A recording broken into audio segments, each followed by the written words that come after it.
الله الرحمن الرحيم. الحمد لله رب العالمين، والصلاة والسلام على سيد الأنبياء والمرسلين نبينا محمد وعلى آله وصحبه أفضل الصلاة وأتم التسليم. أما بعد. அல்லாஹ்வுடைய நல்லடியார்களே, உலகத்திலே வாழும் போது அல்லாஹ் பல சோதனைகளை தருவார். இது அல்லாஹ்வுடைய ஒரு வழிமுறை, ஒரு சுன்னத். இந்த சுன்னத்துகளிலே ஒன்றுதான் அல்லாஹ் அடியானுக்கு கொடுக்கக்கூடிய நோய். அந்த நோய் என்று வரும்போது அடியானுடைய வெளிப்பகுதியில் வரக்கூடிய நோயும் இருக்கிறது, உள்பகுதியில் வரக்கூடிய நோயும் இருக்கிறது. அதாவது உடம்பில் வரக்கூடிய நோய், உள்ளத்தில் வரக்கூடிய நோய். இப்படி இரண்டு நோய்கள் மனிதனுக்கு உண்டாகும். வெளிரங்கத்தில் வரக்கூடிய நோய், உடம்பில் வரக்கூடிய நோய் எதுவாக இருந்தாலும் அதற்கு அல்லாஹ்விடம் கூலி இருக்கிறது, அதற்கு அல்லாஹ் நன்மை எழுதுகிறார். அது என்ன நோயாக இருந்தாலும் சரி. நோய் என்பது ஒரு மனிதனுக்கு அல்லாஹ் கொடுக்கக்கூடிய ஒரு அருள். அவனுடைய பாவங்களை மன்னிப்பதற்காக வேண்டி, அந்தஸ்துகளை உயர்த்துவதற்காக வேண்டி கொடுக்கக்கூடிய ஒரு அருள் தான் மனிதனுடைய வெளி உடம்பில் வரக்கூடிய நோய். அல்லாஹ்வுடைய தூதர் எந்த அளவுக்கு சொன்னார்கள் என்றால், ஒரு முஃமினுடைய காலிலே ஒரு முள் தைக்கிறது, அந்த வருத்தத்தை உணர்கிறார் என்று சொன்னால் அதற்கும் அல்லாஹ் பாவங்களை மன்னிக்கிறார். ஒரு மனிதனுடைய உடம்பில் ஒரு குறை உண்டாகிறது. கண்ணை எடுத்துக் கொள்ளுங்கள், கண் பார்வை அல்லாஹ் தந்த மிக பெரும் அருள். யாருடைய கண் பார்வையை அல்லாஹ் இல்லாமலாக்கினார், இது ஒரு குறை. சில வேளைகளில் சமூகத்தினர் அப்படியானவர்களை ஒதுக்கவும் கூடும். அல்லாஹ் ஒதுக்கவில்லை. ஏன்? இது உடம்பில் வரக்கூடிய நோய். எந்த நோய் வந்தாலும் சமூகம் ஒதுக்கினாலும் அல்லாஹ் ஒதுக்க மாட்டார்.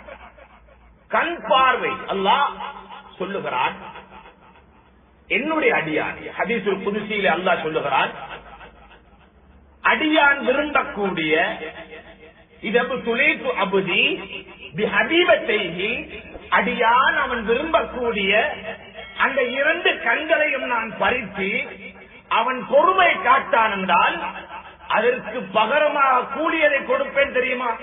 சொர்க்கத்தை கொடுப்பேன் என்று அல்லாஹ் சொல்லுகிறான். வெளி உடம்பில் வரக்கூடிய குறை அல்லாஹ் சொல்லுகிறான், அதற்கு பகரம் சொர்க்கம். அல்லாஹ் வீணாக்க மாட்டான். எந்த குறையாக இருந்தாலும், எந்த வெளிரங்கமான நோயாக இருந்தாலும் அதற்கு அல்லாஹ் கூலி வைத்திருக்கிறான். தலைவன் வருகிறது, கூலி உண்டதற்கு, அதுவும் ஒரு நோய். எந்த நோய்க்கும் அல்லாஹ் கூலி வைத்திருக்கிறார். அல்லாஹ்வுடைய நல்லடியார்களே, ஆனால் பயங்கரமான ஒரு நோய். இந்த நோயைத்தான் பயப்பட வேண்டும். உடம்பில் வரும் நோயை பயப்பட வேண்டிய அவசியம் கிடையாது. அந்த நோயினால் மரணம் வந்தால் கூட கேவலம் கிடையாது. பாவங்கள் மன்னிக்கப்பட்டு அவர் மரணித்திருக்கிறார். ஆனால் பயப்பட வேண்டிய நோய் எது தெரியுமா? உள்ளத்தில் வரக்கூடிய நோய், பயங்கரமான நோய். அல்லாஹ் பாதுகாக்க வேண்டும். அல்லாஹ்வுடைய தூதர் உள்ளத்தின் நோய்க்காக வேண்டி அதிகமாக துஆ செய்திருக்கிறார்கள், பாதுகாப்பு தேடி இருக்கிறார்கள். உள்ளத்தில் வரக்கூடிய நோய் இருக்கிறே, அது கேவலமான நோய். அதற்கு கூலி உண்டு, கூலி கிடையாது. அதற்கு கேவலம் உண்டு, அதற்கு பாவம் உண்டு. அந்த நோயோடு ஒரு மனிதன் வாழும் காலம் சமூகத்தில் ஏதோ சில தரங்களை வைத்து கண்ணியவாளன் போல இருந்தாலும் அவன் உள்ரங்கத்தில் கேவலப்பட்டுக் கொண்டுதான் இருப்பான். கடைசியில் மௌத்து கூட கேவலமாகத்தான் இருக்கும். காரணம், அல்லாஹ் வெறுக்கக்கூடிய நோய் உள்ளத்தில் வந்திருக்கிறது. அல்லாஹ் வெறுக்கக்கூடிய நோய் உள்ளத்தில் வந்திருக்கிறது. எனவே அல்லாஹ்வுடைய நல்லடியார்களே, உடம்பின் நோயை காப்பதை விட, உடம்பின் நோய்க்கு ஆரோக்கியம் சேருவதை விட அதிகமாக ஆரோக்கியம் தேட வேண்டியதும் பாதுகாக்க வேண்டியதும் உள்ளத்தின் நோயை விட்டு எம்முடைய உள்ளத்தில். அல்லாஹ்வுடைய தூதர் ஸல்லல்லாஹு அலைஹி வஸல்லம் அவர்கள் இந்த உள்ளத்தை எப்படியெல்லாம் சொன்னார்கள், இந்த சமூகத்துக்கு உள்ள எப்படிப்பட்டது சொன்னார்கள் ஸல்லல்லாஹு அலைஹி வஸல்லம். இன்ன ஃபில் ஜஸதி முதுகா, உடம்பிலே ஒரு சதை துண்டு இருக்கிறது. இதா சலுஹத், அது சீராகினால், அந்த சதை துண்டு சீராகினால் சலுஹல் ஜஸதுக்குள்ளு, முழு உடம்பும் சீராகிறது. வைதா ஃபஸதத், அந்த சதை துண்டு சீர் கெட்டு விட்டால், அந்த சதை துண்டுக்கு நோய் வந்து விட்டால் ஃபஸதல் ஜஸதுக்குள்ளு, முழு உடம்பும் நோயாகிவிடும். அலா வஹியல் கல்பு, அறிந்து கொள்ளுங்கள் அந்த சதை துண்டுதான் உள்ளம் என்று சொன்னார். அவ்வளவு பாதுகாக்கிறேன். அந்த உள்ளத்தின் சீர்திருத்தம் உடல் உறுப்புகளால் வெளிவரும். அந்த உள்ளத்தின் சீர்கேடும் உடல் உறுப்புகளால் வெளிவரும். அல்லாஹ் வெறுக்கக்கூடிய நோய்கள் சாவக்கூடிய இடம், பிடிக்கக்கூடிய இடம் அந்த உள்ளம். அதனால்தான் அல்லாஹ்வுடைய தூதர் அதிகமாக உள்ளத்தை நோய்களை விட்டும் பாதுகாக்க வேண்டும் என்பதற்காக வேண்டி துஆ செய்திருக்கிறார்கள். முழுக்க அன்பு நபியுடைய முழு முயற்சி அந்த சமூகத்திலே சஹாபாக்களுக்கு மத்தியிலே ஆரம்ப கட்டம் அவருடைய உள்ளத்தை சுத்தப்படுத்த வேண்டும். உள்ளத்தில் நிறைந்து இருந்தது நோய். அந்த நோயோடு நன்மைகள் செய்ததில் எந்த பலனும் கிடையாது. எனவே அந்த நோய்களை துப்புரவுபடுத்த வேண்டும் என்பதற்காக நேரத்துக்கு நேரம் குர்ஆனுடைய வசனங்களை எல்லாம் ஓதி காண்பித்து அவருடைய தோழர்களை அல்லாஹ்வுடைய தூதர் சுத்தப்படுத்திக் கொண்டிருந்தார்கள். அவருடைய உள்ளங்களை, உள்ளம் சுத்தமாக வேண்டும். அல்லாஹ்வுடைய தூதர் இந்த உம்மத்திற்கு உணர்த்தினார்கள். எந்த அளவுக்கு உள்ளம் சுத்தமாக இருக்க அல்லாஹ்விடம் துஆ கேட்க வேண்டும் என்பதையும் உணர்த்தினார்கள். ஒரு நாள் தஹஜ்ஜுடைய நேரம், இரவுடைய நேரம், அல்லாஹ்வுடைய தூதர் எழும்புகிறார்கள். ஆயிஷா ரலியல்லாஹு அன்ஹா உறக்கத்திலே எழும்பி அல்லாஹ்வுடைய தூதர் தொழ ஆரம்பித்தார்கள். சுஜூதுக்கு போனார்கள். நீளமான நேரம் சுஜூது செய்து கொண்டிருக்கிறார்கள். அதிலே துஆ ஓதிக்கொண்டிருக்கிறார்கள். ஆயிஷா ரலியல்லாஹு அன்ஹா அவர்களுக்கு முழிப்பு வந்தது. விழித்து பார்க்கிறார்கள். சுஜூதிலே அல்லாஹ்வுடைய தூதர் துஆ செய்து கொண்டிருக்கிறார்கள். அல்லாஹ்வுடைய தூதர் ஒரு துஆ செய்கிறார்கள் என்றால் அது பெருமதியான துஆவாகத்தான் இருக்க முடியும். அதுவும் நீளமான நேரம் சுஜூதில் இருக்கிறார்களே, என்ன துஆ என்று அறிய வேண்டும் என்று அல்லாஹ்வுடைய தூதருடைய வாய்க்கு பக்கமாக காலை கொண்டு போய் வைத்தார்கள். அந்த நேரம் அல்லாஹ்வுடைய தூதர் பெருமதியான நேரம், அதுவும் தொழுகையில் பெருமதியான நிலை, அல்லாஹ் அடியானுக்கு மிக நெருக்கமாக வரக்கூடிய நிலை என்று அல்லாஹ்வுடைய தூதர் சொன்ன சுஜூதிலே இருந்து அல்லாஹ்வுடைய தூதர் கேட்கிறார்களே, என்ன துஆ கேட்டார்கள்? ஆயிஷா ரலியல்லாஹு அன்ஹா சொல்லுகிறார்கள், அன்பு நபி கேட்ட துஆ என்ன தெரியுமா? அல்லாஹும்ம ஆதி நஃப்ஸி தக்வாஹா, யா அல்லாஹ் உன்னை பயப்படக்கூடிய உள்ளத்தை தந்துவிடு. உள்ளத்துக்காக வேண்டிய துஆ. வஸக்கிஹா அன்த கைரு மன் ஸக்காஹா, இந்த உள்ளத்தை சுத்தப்படுத்தி விடு யா அல்லாஹ். என் உள்ளத்தை சுத்தப்படுத்துவதற்கு உன்னை தவிர வேறு யாரும் கிடையாது. உள்ளத்தின் சுத்தத்துக்காக வேண்டி தஹஜ்ஜுடைய தொழுகையில் அல்லாஹ்வுடைய தூதர் சுஜூதிலே அல்லாஹ்விடம் மன்றாடி இருக்கிறார்கள். ஏன் அவ்வளவு முக்கியம் உள்ளத்துடைய பரிசுத்தம்? உள்ளத்துடைய பரிசுத்தம். வெளிரங்கத்தில் சுத்தம் போல இருக்கிறார், எந்த குறையும் கிடையாது. அங்க சம்பூர்ணம், ஆடையும் தான், அங்கமும் தான், எந்த குறையும் கிடையாது. உள்ளத்தின் நிலை எல்லோரும் பார்க்கிறோம். மனிதர்கள் பார்ப்பதை மட்டும் சீராக்கினால் போதும் என்று. மனிதர்களுடைய பார்வைக்கு நல்லவர்களாக வாழ்ந்துவிட்டு போக முடியும் சகோதரர்கள். மனிதனுடைய பார்வைகளுக்கு குறையில்லாதவர்களாக, நோய் இல்லாதவர்களாக வாழ்ந்துவிட்டு போக முடியும். அல்லாஹ்வுடைய பார்வையில் என்னுடைய தரம் என்ன என்று எத்தனை பேர் சிந்தித்தோம்?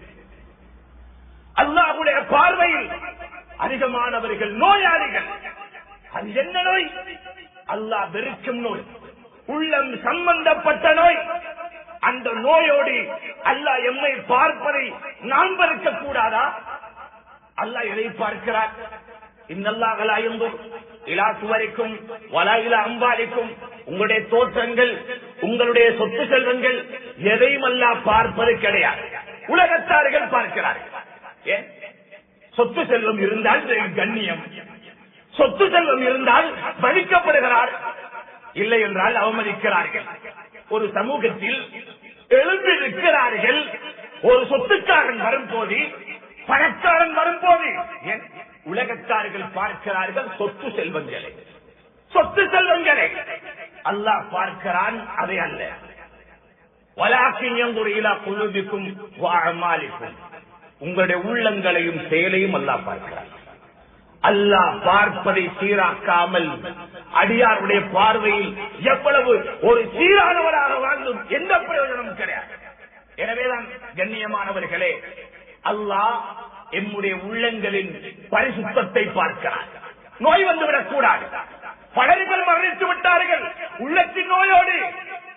எம்முடைய நிலை வாழக்கூடிய நாம், எம்முடைய உள்ளத்தில் நோய் இருக்கிறதா? சுத்தத்தோடு நான் வாழுகிறோமா? வெளி சுத்தம் உள் சுத்தம் சரியாக இருக்கிறதா? பார்வைக்கு சுத்தவாரி உள்ளத்துடைய நிலை. உள்ளத்தில் பிறக்கக்கூடிய நோய்கள் ஒன்று இரண்டல்ல. மிக பயங்கரமான நோய் எது தெரியுமா? நிஃபாக் எனும் நயவஞ்சகம். பயங்கரமான நோய். இது போன்று பொறாமை, அதனுடைய புறப்படம் உள்ளம், உள்ளத்தில் வரக்கூடிய நோய். அகங்காரம், உள்ளத்தில் வரக்கூடிய நோய். அல்லாஹ்வுடைய நல்லடியார்களே, இன்றைய நாள் ஒரு நோயை பற்றி பேசப் போகிறேன். அந்த நோய் ஏழைகளிடம் இருக்கிறது, பணக்காரர்களிடம் இருக்கிறது. ஏழைகளை விட பணக்காரர்களிடம், வசதி வாய்ப்பு அதிகரித்தவர்களிடம், ஆட்சி அதிகாரங்கள் கொடுக்கப்பட்டவரிடம், சில தரங்கள் உயர்த்தப்பட்டவர்களிடம், உலகத்தில் அவர்களிடத்திலே அந்த நோய் இருக்கிறது. சில படிகள் முன்னேறும் போது, சில வளர்ச்சிகளின் போது அந்த நோயும் உள்ளத்தில் வளர்ந்து விடுகிறது. வளரக்கூடாத முளையோடு கிள்ளி எறியப்பட வேண்டிய நோய் இன்று பரவி அதை ஒரு கண்ணியம் என்று நினைக்கிறார்கள். கடைசியில் அது கேவலத்திலே கொண்டு போய்விடும். அதுதான் பெருமை. பெருமை எனும் நோய். அல்லாஹ் இருக்கிறார். பெருமைக்குரியவன் அல்லாஹ். அதை அடியான் அணிய முடியாது. அடியான் அணிய முடியாது. பெருமை என்பது அல்லாஹ்வுடைய ஆடை. அல்லாஹ்வுடைய ஆடை அது. பெருமைக்குரியவன் மனிதன் அல்ல. உலகத்தின் எது கொடுக்கப்பட்டாலும் சரி, எதை கொண்டும் பெருமை அளிக்கும் உரிமை மனிதனுக்கு கிடையாது. மனிதனுக்கு கிடையாது. இதனுடைய விளைவு என்ன தெரியுமா? அல்லாஹ் குர்ஆனிலே சொல்லுகிறான். இந்த பெருமையின் விளைவு என்ன? அல்லாஹ் சொல்லுகிறான், சஅஸரிபு அன் ஆயாத்தி அல்லதீன யதகப்பரூன ஃபில் அர்தி பிகைரில் ஹக். மனிதனுக்கு பெருமை அளிப்பதற்கு எந்த உரிமையும் கிடையாது. இப்படி இருக்கும் போது யார் பெருமை அளிப்பார்களோ பூமியில், அவர்களை தன்னுடைய அச்சாட்சியில் இருந்து நான் திருப்பி விடுவேன். விளங்கார் வசனங்களுடைய பெருமதிகளை அல்லாஹ் மறைத்து விடுவார். அத்தாட்சிகளுடைய பெருமதிகளை மறைத்து விடுவார். ஏன்? பெருமை என்னும் நோய் இருக்கிறது. உண்மை விளங்க மாட்டார், சத்தியம் விளங்க மாட்டார், பாவம் பாவமாக விளங்காது, நன்மை நன்மையாக விளங்காது. ஏன்? தலை கடித்திருக்கிறது பெருமை. தலை கடித்திருக்கிறது பெருமை. அல்லாஹ் அவனுடைய அத்தாட்சிகளில் இருந்து அவனை திருப்பி விடுவான். என்னதான் சோதனைகள் ஒரு முன்னுதாரணத்துக்கு கொடுக்கப்பட்டாலும் அந்த சோதனைகளை கொண்டு அவன் படிப்பினை பெற மாட்டான். காரணம், உள்ளத்தில் பெருமை எனும் நோய் இருப்பதனால் அல்லாஹ் ஒரு காலமும் காட்ட மாட்டான். அல்லாஹ்வுடைய நடிகார்களே, அல்லாஹ் ரப்பல் ஆலமீன் இன்னும் சொல்லுகிறார், சில உள்ளங்கள் அல்லாஹ் முத்திரையிட்டிடுவான். சில உள்ளங்களை அல்லாஹ் முத்திரையிட்டிடுவான். அதாவது சீலடித்து விடுவான். அதை யாராலும் திறக்க முடியாது. நன்மைகள் ஏறவே மாட்டார். யாருடைய உள்ளம் தெரியுமா? அல்லாஹ் சொல்லுகிறார், யத்பஅல்லாஹு அலா குல்லி கல்பின் முத்தகப்பிரின் ஜப்பார். அல்லாஹ் யாரெல்லாம் உலகத்தில் பெருமையோடு இருக்கிறார்கள், பெருமை பிடித்தவர்களாக, அகங்காரம் பிடித்தவர்களாக, ஆணவம் பிடித்தவர்களாக யாரெல்லாம் இருப்பார்களோ அவர்களுடைய உள்ளங்களில் அல்லாஹ் முத்திரையிட்டிடுவார். நலவுகள் விளங்க மாட்டார். அவர்தான் பெரியவர். அவரை விட்டால் யாரும் கிடையாது. அல்லாஹ்வுடைய நடிகார்களே, ஈமானையே அழித்து விடக்கூடிய நோய் அது. சொர்க்கத்தையே தடுத்து விடக்கூடிய நோய் அது. பாதுகாக்க வேண்டுமா இல்லையா உள்ளத்தை? இது மட்டுமா? அல்லாஹ்வுடைய எச்சரிக்கைகள் மிக பலமானது. அல்லாஹ் ரப்பல் ஆலமீன் இன்னும் சொல்லுகிறார், அலைஸ ஃபீ ஜஹன்னம மஸ்வல் லில் முத்தக்கப்பிரீன். எப்படி ஒரு கேள்வி அல்லாஹ்வுடைய. பெருமை அடிப்பவனை பார்த்து அல்லாஹ் கேட்பது போல கேட்கிறான்.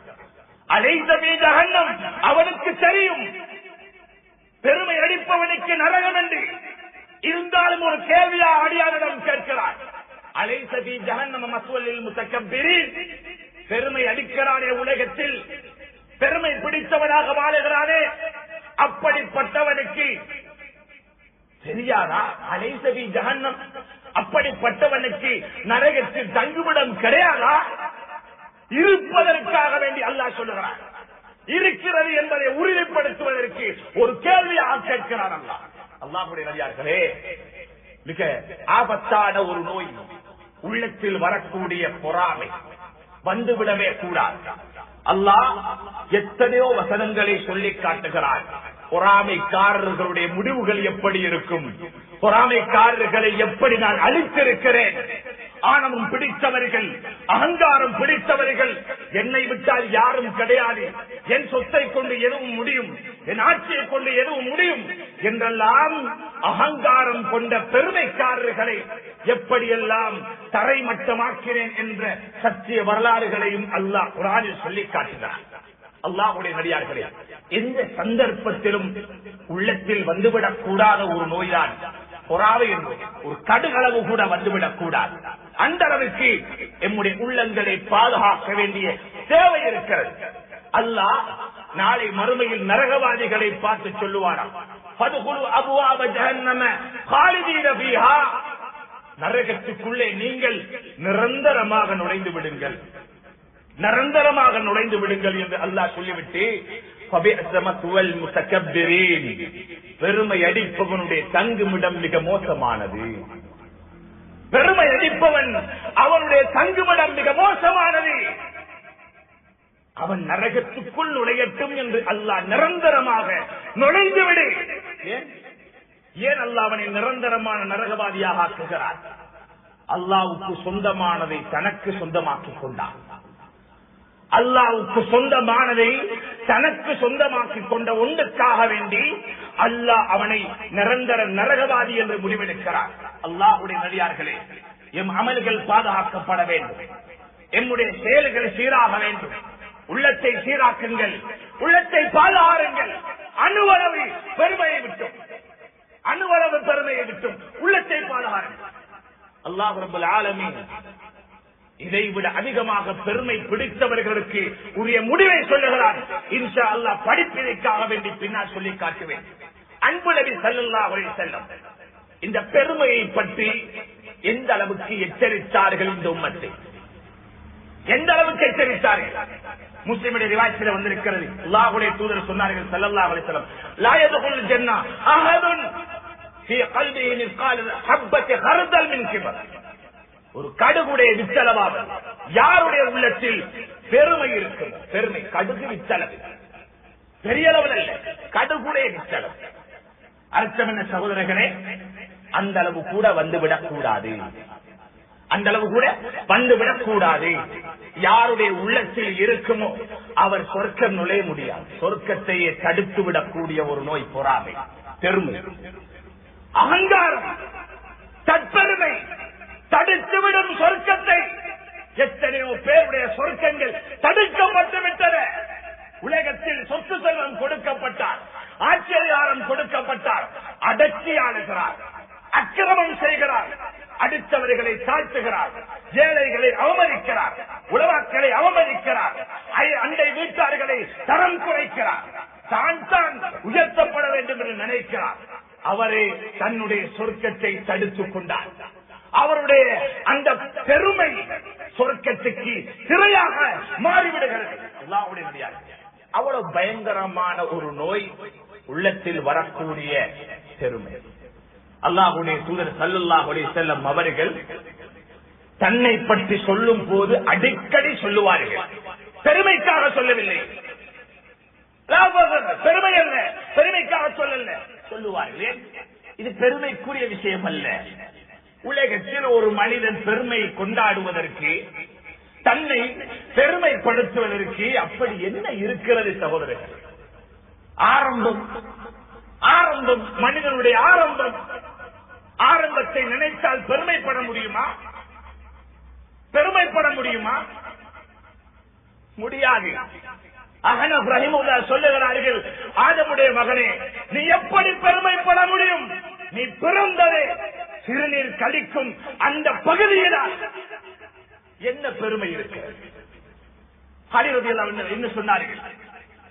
ஆதமுடைய மகனே, உன்னுடைய ஆரம்பம் இந்திரிய துளி.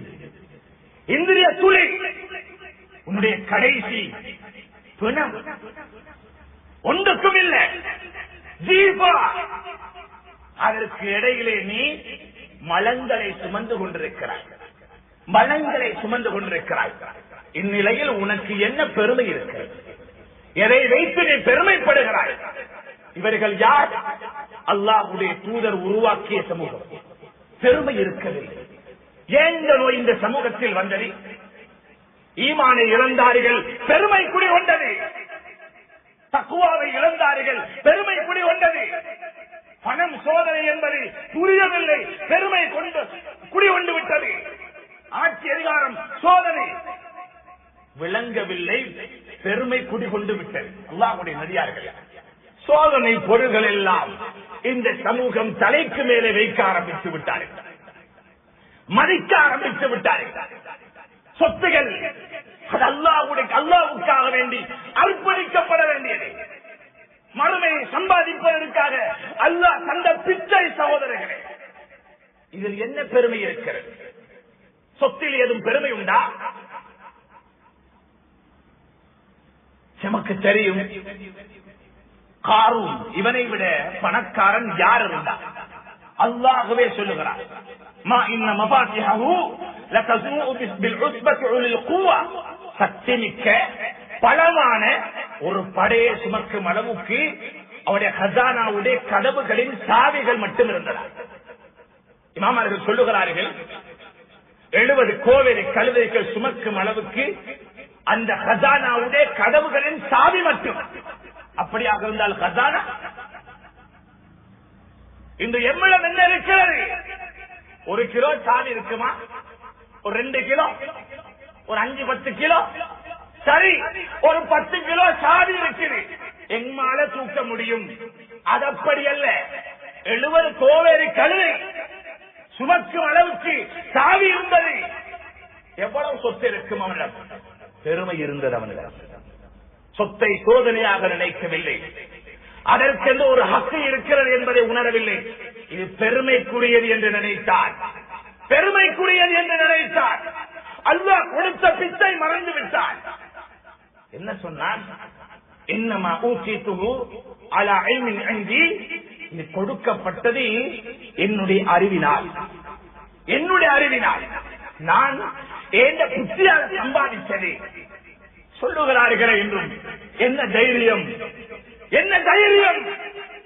எவ்வளவு கஷ்டப்பட்டு சம்பாதிச்சேன் சொல்ல முடியும், பரவாயில்ல, கஷ்டப்பட்டு சம்பாதித்திருக்கிறேன். அவரை கஷ்டத்தை சொல்லுகிறார்.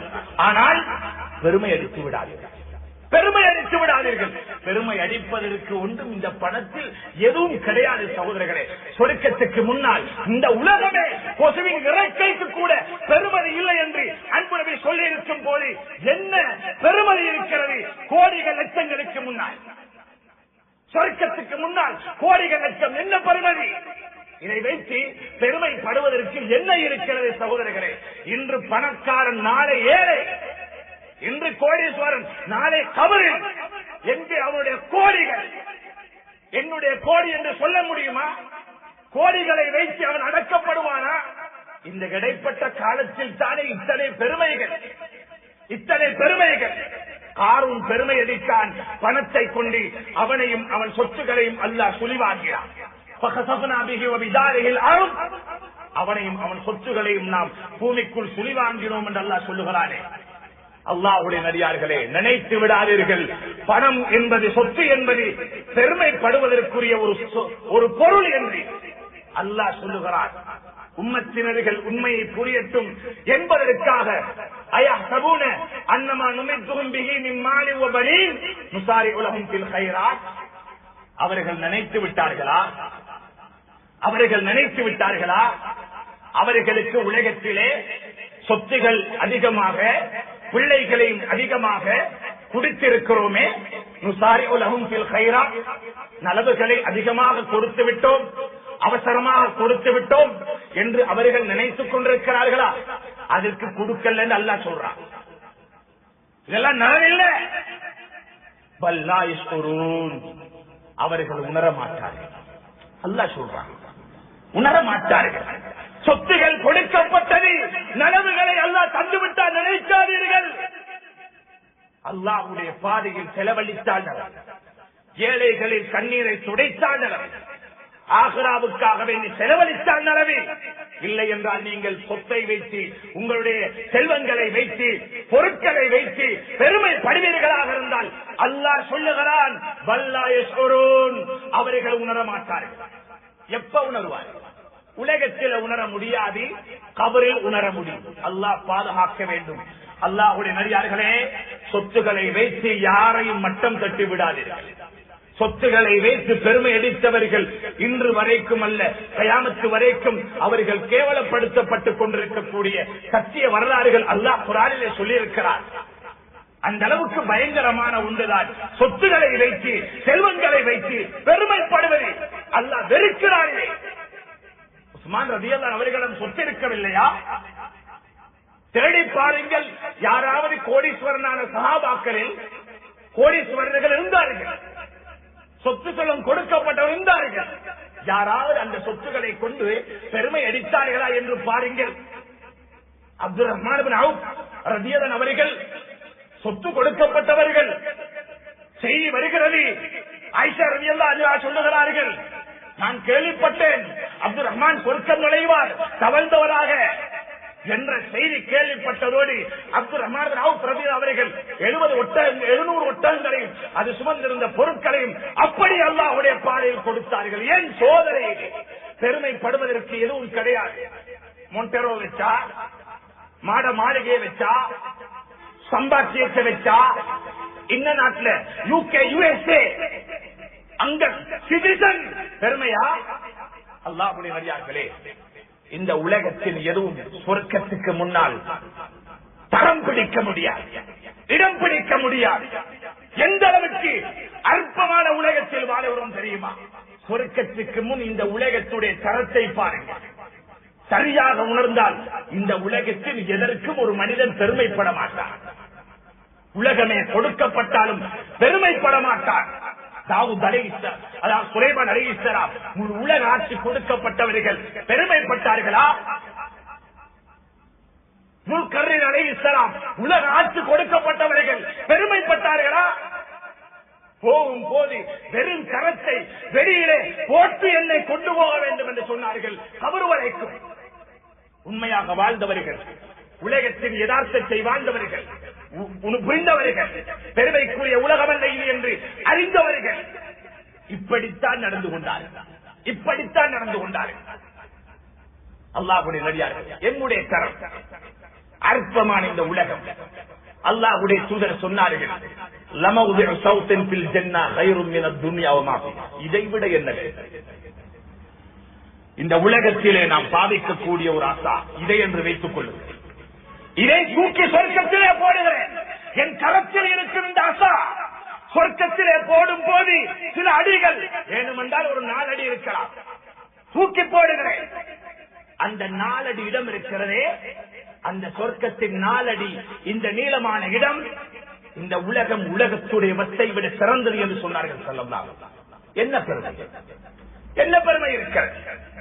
எத்தனை பேர்களை கண்ணில் வெடித்திருப்போம் பெருமை காட்டி, எத்தனை பேர்களை மட்டம் தட்டி இருப்போம் பெருமை காட்டி, எத்தனை பேருடைய தொழில்கள் பறிக்கப்பட்டிருக்கும் தன் பெருமையை காட்டி, எத்தனை பேருடைய உள்ளங்கள் நெசுக்கப்பட்டிருக்கும் பெருமை காட்டி. அல்லாஹ்வுடைய நடிகார்களே, அல்லாஹ் பொறுக்கமாக, அல்லாஹ் ரப்பல் ஆலமீன் சொல்லுகிறான் ஹதீஸில் குத்ஸியிலே, அல் இஸ்ஸு இஸாரி, கண்ணியம் என்பது என்னுடைய கீழாடி, வல் கிப்ரியா, இன்னொரு ஹதீஸிலே வல் அலமது இஸாரி, அல் இஸ்ஸு இஸாரி வல் கிப்ரியா ரிதாயி, பெருமை என்பது என்னுடைய மேலாடை. கண்ணியம் என்பது என்னுடைய கீழானே. யார் இதில் இரண்டில் ஒன்றை கலட்ட பார்ப்பார்களோ அவர்களை நரகத்திலே போடுவேன் என்று அல்லாஹ் சொல்லுகிறார். எமக்கெல்லாம் என்ன உரிமை, என்ன உரிமை இருக்கிறது? அன்பார்ந்த வாலிபர்களே, உள்ளங்களை பாதுகாக்க சிறு பிராயத்தில் இருந்து பிள்ளைகளுக்கு பெருமை காட்டிவிடாதீர்கள், பணிவை காட்டிக் கொடுங்கள். பெற்றோர்களே, பெருமைக்காக வேண்டிய வாகனத்தை வாங்கி கொடுக்கிறார், பெருமை உள்ளத்திலே வருகிறது. லட்சக்கணக்கிலே ஒரு மொபைல், அடுத்தவர்களுக்கு முன்னால் பெருமையை பேசுகிறார், பெருமை பேசுகிறார். உலகத்தின் தரங்கள் எதற்காக வேண்டிய எம்மை நரகத்தை கொண்டு போய் சேர்க்க வேண்டும்? உலகத்துடைய தரங்கள் சோதனை சகோதரர்கள், சோதனை. எதற்காக வேண்டி நாம் இந்த அற்பமான உலகத்தை வைத்து அல்லாஹ்வுடைய கோபத்தை சம்பாதிக்க வேண்டும்? தற்காலிகமாக வாழ தந்த வாழ்க்கையில் எமக்கென்ன நிரந்தரம் இருக்கிறது? எது நிரந்தரம்? இன்று கோடீஸ்வரன், நாளையும் கோடீஸ்வரனா? வரும் வருடம் கோடீஸ்வரனா? என்ன உத்தரவாதம்? அடுத்த நிமிடம், அடுத்த நொடி எமக்குரியதல்ல. கழித்தது எமக்குரியது, இருப்பது எமக்குரியது, அடுத்த நொடி எமக்குரியதல்ல. சகோதரர்களே, அப்படியான ஒரு வாழ்க்கை வாழ்ந்து கொண்டிருக்கும் எமக்கு என்ன பெருமை? யாரையும் நோவடித்து விடாது. உங்களுக்கு என்று அல்லாஹ் தந்திருக்கும் உள்ளத்தை பயங்கரமான கெட்ட கேவலமான நரகத்திலே கொண்டு வீசக்கூடிய நோயை விட்டும் பாதுகாக்கும். இதுதான் புத்திசாலித்தனம். அல்லாஹ்வுடைய எச்சரிக்கையும் அன்புடைய எச்சரிக்கையும் பலமாக இருக்கிறது இந்த பெருமையுடைய விஷயத்திலே. எனக்கு தெரியும் என்னவெல்லாம் சொன்னான், எப்படியெல்லாம் பெருமைப்படுத்தினான் தன்னை. ஆனா ரப்புக்கும் அலா, நான் தான் பெரிய ரப்பு என்று சொன்னவன். நைல் நபியை பார்த்து என்று சொன்னான், தன் கூட்டத்தை அழைத்தார். என் கூட்டத்தினர்களே, ஹாதிகள் அன்ஹார் தஜ்ரீமின் தஹ்தி, என்னுடைய உத்தரவின் பேரிலே தான் இந்த ஆறு ஓடுகிறது என்று பெருமைப்பட்டார். எல்லாம் செய்யறது நான் தான் சொல்றாங்களா இல்லையா? இதெல்லாம் நம்மட கண்ட்ரோல், அண்ட கண்ட்ரோல். நீ ஒருத்தண்ட கண்ட்ரோலுக்கு இருக்கிற மறந்துட்டியே. ஒரு நரம்பை அல்லாஹ் சுருக்கினால் நிலைமை மறந்து விட்டார்கள் அதிகமானவர்கள். தைரியம் பேச ஆரம்பித்து விட்டோம். ஒரு ஈமான்தாரியாக இருந்து, மறுமையை நம்பியவனாக இருந்து, இந்த உலகம் அற்பமானது என்று அறிந்து கொண்டோம். எப்படி எம்மால் தைரியம் பேச முடியும் சகோதரர்களே? எப்படி பேச முடியும்? உலகத்தின் அற்பமான ஒரு சொத்தை வைத்து, செல்வத்தை வைத்து, ஆட்சி அதிகாரத்தை வைத்து எப்படி பெருமை பாராட்ட முடியும்? அடுத்தவர்களுக்கு முன்னால் பெருமையை வெளிப்படுத்த முடியும்? என்ன சொன்னான் பிராவ்?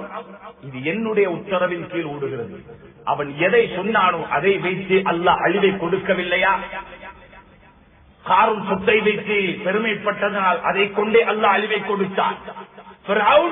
நைல் நதியை வைத்து பெருமை கொண்டார், அதுவே அல்லாஹ் மூழ்கடித்து மரணிக்க வைக்கவில்லையா? கியாமத்து வரைக்கும் அச்சாட்சியாக வைக்கவில்லையா?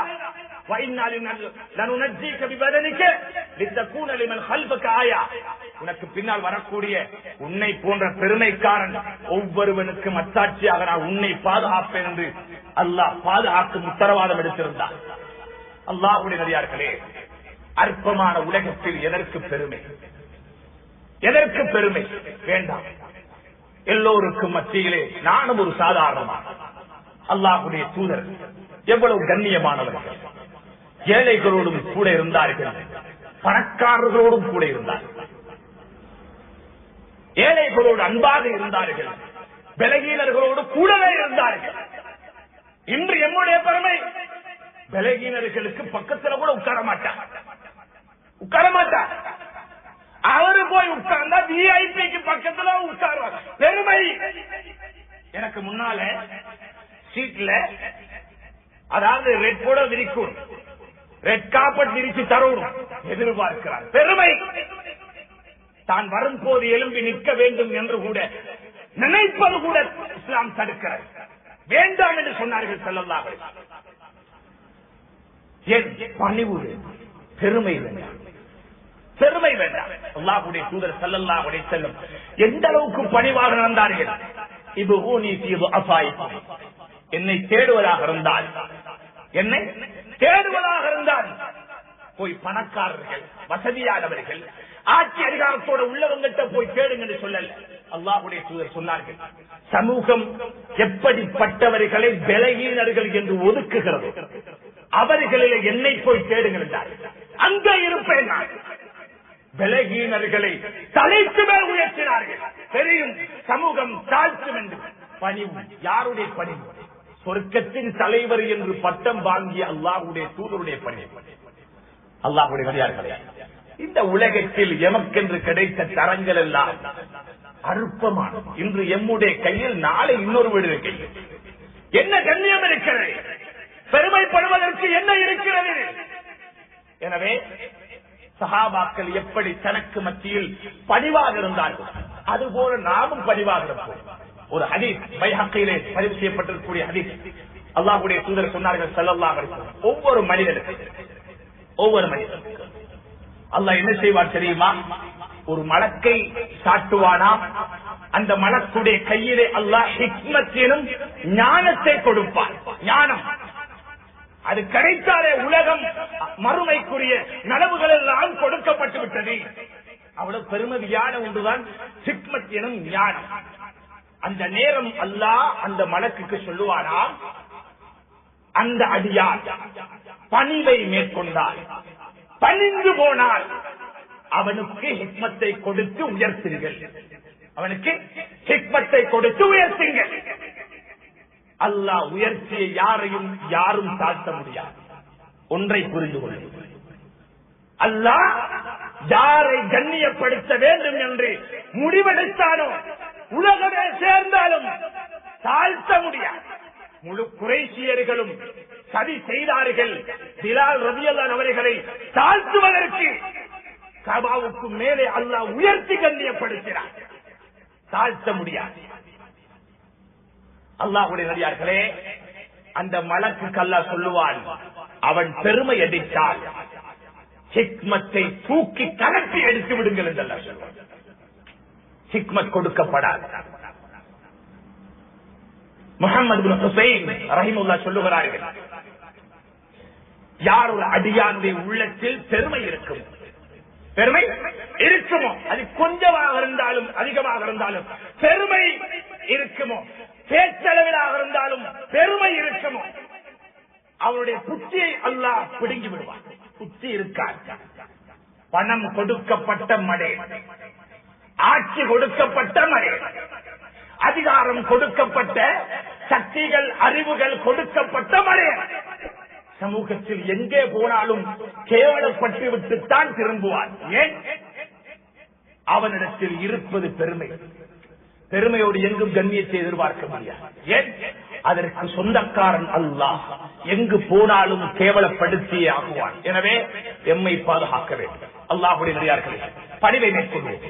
ஏழைகளை மதியுங்கள், விளைவீரர்களை மதியுங்கள், பணிவு உண்டா? எத்தீம்களுடைய தலையை தடாவுங்கள், பணிவு உண்டா? சதக்கா கொடுங்கள், பணிவு உண்டா? அல்லாஹ்வை அதிகமாக சுஜூது செய்யுங்கள், பணிவு உண்டா? பெருமை ஒளியும், நல்லதை பேசுங்கள். அதிகமாக உலகத்தை பற்றி பேசுவதை விட்டுவிடுங்கள். உங்களுக்கு அல்லாஹ் தந்திருக்கக்கூடிய அருளை பற்றி பேசுங்கள். இந்த சோதனையான சொத்துக்களை பற்றி எல்லாம் பேசாதே. பேச பேச எதை, பணத்தை பற்றி, வாகனத்தை பற்றி, வீட்டை பற்றி பேச பேச பெருமை வளரவே தவிர பணிவு வர மாட்டார். எனவே சிறு வயதில் இருந்து பிள்ளைகளையும் இப்படி உருவாக்குவோம். வாழ்க்கையை மாற்றுவோம். இந்த நோய் மௌத்து வரைக்கும் வந்துவிடக்கூடாது. அதை விட்டு அல்லாஹ்வுடைய தூதரும் முழுக்க முழுக்க பாதுகாத்தார்கள். உள்ளத்தை சஹாபாக்களும் பாதுகாத்தார்கள். நாமும் பாதுகாக்க வேண்டும். வல்லவன் அல்லாஹ் இம்மனையுடைய உள்ளங்களையும் இந்த கெட்ட பெருமையிலும் நோயில் இருந்து பாதுகாப்பானார். யா அல்லாஹ், நாம் சில பாவங்களை மன்னிப்பாயாக. தெரிந்தும் தெரியாமல் சில குற்றங்கள் குறைகளை மன்னித்து மறைத்திரியா அல்லாஹ். உள்ளத்துக்கு சொந்தக்காரன் நீ அல்லாஹ். உள்ளத்துடைய நிலைகளை வைத்துத்தான் நீ முடிவு தருகிறாயா அல்லாஹ். நம்முடைய உள்ளங்களை சுத்தப்படுத்தியா அல்லாஹ். நீ விரும்பக்கூடிய பரிசுத்தமான உள்ளங்களாக நம்முடைய உள்ளங்களை மாற்றியா அல்லாஹ். நம்முடைய உள்ளத்திலே என்னென்ன கெட்ட நோய்கள், நரகத்திலே கொண்டு போய் தள்ளக்கூடிய நோய்கள் இருக்கின்றன, குறிப்பாக பெருமை இருக்கின்றன, அதை விட்டும் எம்மை பாதுகாப்பாயாக. சமூகத்தை பாதுகாப்பாயாக. அற்பமான உலகத்திலே வாழுகிறோம், எமக்கு எந்த பெருமையும் இல்லையா அல்லாஹ், முழு பெருமைக்கும் சொந்தக்காரன் நீ ரப்பே, எம்மை மன்னித்து விடியா அல்லாஹ். ஏதாவது சந்தர்ப்பத்தில் பெருமை அடித்திருந்தோம் என்றால் எம்மை மன்னித்து விடு, உன் அன்பு வேண்டும் யா அல்லாஹ். பெருமைக்கு நாம் தகுதியானவர்கள் அல்லையா அல்லாஹ், நாம் வெறும் இந்திரிய துளியாலே பிறந்தவர்கள் யா அல்லாஹ். நாம் ஒரு நாள் பிணமாக போகிறோம் ரப்பே. அப்படியான ஒரு பலகீனமான வாழ்க்கை வாழும் எமக்கு இந்த உலகத்தில் எந்த பெருமையும் கிடையாது. நீ கண்ணியத்தை தந்தாலே தவிர யா அல்லாஹ், எம்மை இந்த உலகத்தில் கண்ணியமாக வாழ வைத்து விடு. யாரெல்லாம் உள்ளத்தில் கெட்ட நோயான இந்த பெருமை அகங்காரத்தை அடக்கி வைத்திருக்கிறார்களோ அவர்களை சுத்தப்படுத்திய அல்லாஹ், பணிவை கொடிய அல்லாஹ், நல்லவர்களாக விடிய அல்லாஹ். உன்னுடைய அன்பு எமக்கு வேண்டும். எதில் உன் அன்பு இருக்கிறதோ அந்த அன்புக்குரியவர்களாக எம்மை நீ கபூல் செய்ய அல்லாஹ். பாவத்தை விட்டும் தூரமாக்கி விடுவாயாக. பூரா உலக முஸ்லிம்களை மன்னிப்பாயாக, எம்முடைய பெற்றோர்களை மன்னிப்பாயாக. யார் யாரெல்லாம் துஆ செய்யுமாறு சொன்னார்களோ பெருமதியான மிம்பரிலே இருந்து கேட்கிறேன் யா அல்லாஹ். அவருடைய ஹலாலான ஹாஜத்துகளை நிறைவேற்றக்கூடிய அல்லாஹ், அவருடைய தேவைகளை பூர்த்தி செய்யக்கூடிய அல்லாஹ், நோய்களை நீக்கிவிடியா அல்லாஹ், கடன் தொல்லைகளை நீக்கிவிடியா அல்லாஹ், அவர்களுக்கு நல்ல தொழில் வசதிகளை செய்து கொடுக்கிறியா அல்லாஹ், கெட்ட முடிவை விட்டும் பாதுகாத்திரியா அல்லாஹ், கண்ணியமான முடிவை கொடுக்கிறியா அல்லாஹ். ரப்பே, அனைவரை பொருந்திக் கொள்ளியா அல்லாஹ். எமக்கு நீ தந்தை எம்முடைய சந்ததியை பொருந்திக் கொள்வாயாக. எம் கண்குளிர்ச்சி ஆக்கி தந்துவிடியா அல்லாஹ். எம்முடைய பிள்ளைகள் எமக்கு கண்குளிர்ச்சியாக அமைய வேண்டும் யா அல்லாஹ். அது எம் கரத்தில் கிடையாது யா அல்லாஹ். எம்மால் முடியுமானதை செய்கிறோம். நீதான் கண்குளிர்ச்சி மிக்க குழந்தைகளாக எம் குழந்தைகளை உருவாக்கி தர வேண்டும் யா அல்லாஹ். தீன்தாரிகளாக்கி தந்துவிடியா அல்லாஹ். கடுகளவாவது பெருமை உள்ளத்தில் இல்லாதவர்களாக உருவாக்கி தந்துவிடியா அல்லாஹ். உள்ளத்தின் நோய்களை விட்டு சுத்தமானவர்களாக உருவாக்கி தந்துவிடியா அல்லாஹ். ரப்பே, அனைவரை பொருந்திக் கொள்வாயாக. உன்னுடைய அன்பு வேண்டும், உன் அருள் வேண்டும் யா அல்லாஹ். எம் அனைவரை பொருந்திக் கொள்வாயாக. கடைசி முடிவை லா இலாஹ இல்லல்லாஹ் முஹம்மது ரசூல் என கலிமாவோடு ஆக்கி நரகை விட்டு பாதுகாத்து மேலான ஜன்னத்தில் ஃபிர்தௌஸில் அனைவரை ஒன்று சேர்ப்பாய்.